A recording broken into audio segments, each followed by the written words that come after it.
Good morning दोस्तों।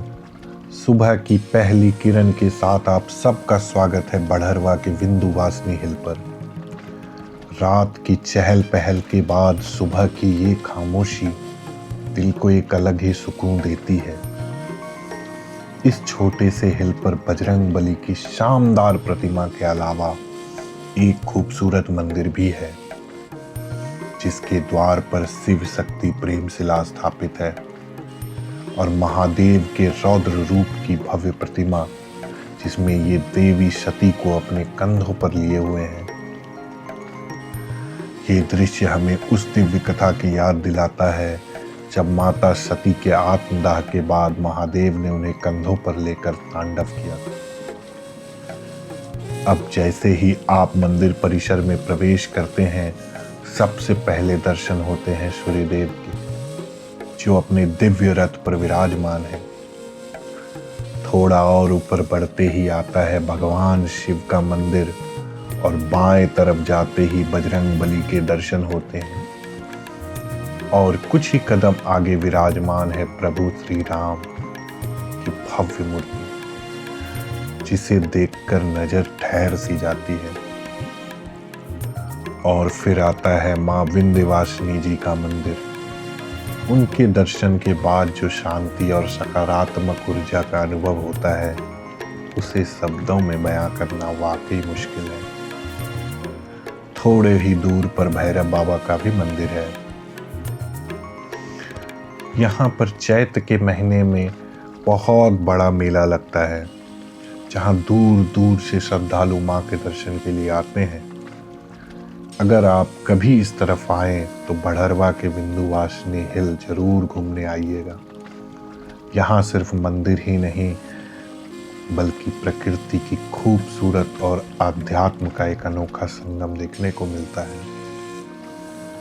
चलिए दोस्तों, अब बढ़ते हैं इस सफर के अंतिम पड़ाव की ओर और अब निकलते हैं अपने घर कोलकाता की तरफ।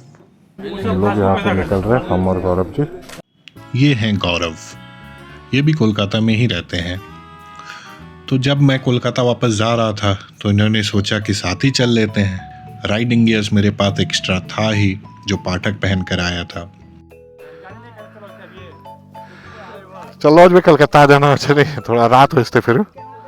यहाँ सभी हम दोनों को विदा करने आए हैं और साथ ही कह भी रहे हैं कि थोड़ी देर और रुक जाओ, दोपहर का लंच करके ही जाना।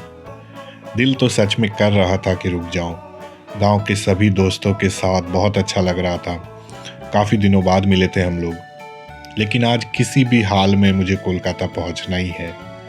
अगर हम यहाँ रुकते तो कोलकाता पहुंचते पहुंचते रात हो जाती और मैं नाइट राइड भी अवॉइड करना चाह रहा था। तो बस सबसे विदा लेकर हम दोनों निकल पड़े कोलकाता की तरफ, एक लंबी जर्नी के लिए और घर लौटने के लिए। ठीक है कुंदन, जय श्री राम। इधर से ही उतरना है ना। अभी हम लोग निकल रहे हैं माँ विंध्यवासिनी टेम्पल से।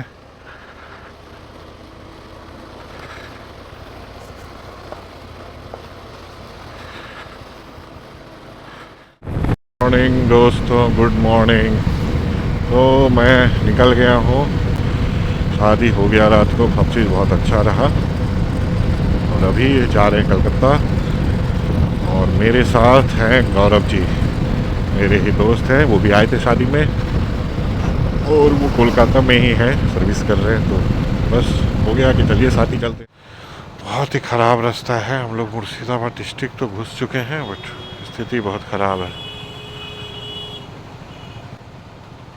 थोड़ा सा पीछे ले लीजिए ना, सभी निकल जाएगा।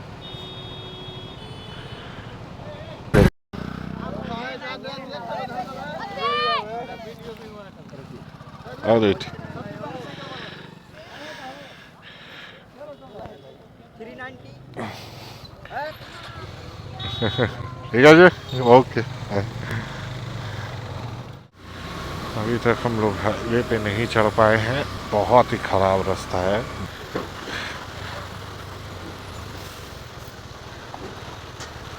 सुबह से 30 किलोमीटर आ चुके हैं।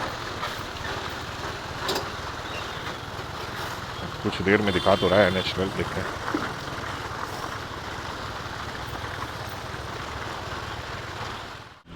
फाइनली हम लोगों ने हाईवे ले लिया है।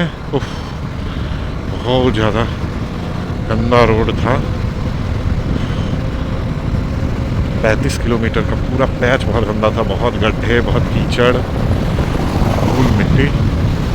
फाइनली अब हम लोग हाईवे पे ले लिए। ये हम लोग चाय पी रहे हैं यहाँ पे। किसी बड़े सफर के बाद जिस दिन वापस लौटना होता है ना, उस दिन मन थोड़ा भारी सा रहता है। पता नहीं क्यों, जो रास्ते जाते वक्त छोटे लग रहे थे वही वापस आते वक्त जैसे बहुत लंबे हो जाते हैं। बाइक चलाते चलाते पूरे सफर की यादें आंखों के सामने चलने लगती है। वो रास्ते, वो जगहें, नए लोग, दोस्तों के साथ बिताए हुए पल और वो सारी छोटी छोटी खुशियाँ।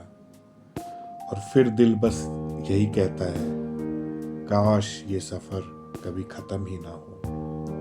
काश रास्ते यूं ही चलते रहें और हम बस यूं ही सफ़र करते रहें। तो अभी हम लोग पहुंच गए हैं पप्पू ढाबा। इस हाईवे पर ये काफ़ी फेमस ढाबा है और यहाँ का खाना भी काफ़ी टेस्टी होता है। हम जब भी इस हाईवे से गुजरते हैं तो कोशिश रहता है कि पप्पू दा ढाबा पर रुककर ज़रूर खाना खाएं। आज भी कोलकाता की तरफ जाते हुए सोचा, जब यहाँ से गुजर ही रहे हैं तो एक बार रुकते हैं। अभी हम लोग बहरमपुर बाईपास पे हैं। ये बाईपास जहाँ तक मुझे याद है जस्ट 2.5 साल या 2 साल पहले ये ओपन हुआ, और आज के डेट में इतना ज़्यादा ख़राब हो चुका है, मतलब क्या बताऊँ। भयंकर बड़े बड़े गड्ढे हो गए हैं। और अब सोचिए कि किस लेवल का ये कंस्ट्रक्शन है, किस लेवल का ये काम है। वो निकला कैसे, वो भी रेड लाइट में निकला क्या? ओह अच्छा, ये देखिए ये भी निकल रहे हैं। सब एक एक करके निकलते ही जा रहे हैं। 162 किलोमीटर बाकी है और खाना खाने के बाद नींद आ रहा है हम दोनों को ही। तो जैसे तैसे रुकते हुए आ रहे हैं। विष्णुनगर से 15 किलोमीटर दूर है। तो दोस्तों, झारखंड का ये सफ़र अब ख़त्म होने जा रहा है। उम्मीद करता हूँ कि आप सबको ये पूरा ट्रिप अच्छा लगा होगा और मैं जिस तरह से इस सफ़र को आपके साथ शेयर करना चाहता था उसी तरह आपको भी मेरे साथ ये जर्नी फील हुई होगी। और हाँ, जिन लोगों ने इस ट्रिप की पिछली वीडियोस अभी तक नहीं देखी है वो ज़रूर जाकर देखिए। उम्मीद है आपको वो भी पसंद आएगा। बाकी अगर आपको ये व्लॉग अच्छा लगा हो तो एक लाइक और कमेंट ज़रूर कीजिएगा, और अगर आप चैनल पर नए हैं तो सब्सक्राइब करके बेल आइकन प्रेस ज़रूर करिएगा। आपका एक लाइक, एक कमेंट और एक सब्सक्राइब मेरे लिए सिर्फ नंबर्स नहीं है, ये मुझे और बेहतर कंटेंट बनाने के लिए मोटिवेट करते हैं। बाकी गौरव जी को मैंने बैरकपुर उतारा और उसके बाद मैं अपने घर की तरफ निकल गया। और दोस्तों, नया व्लॉग बहुत जल्द लेकर आऊँगा।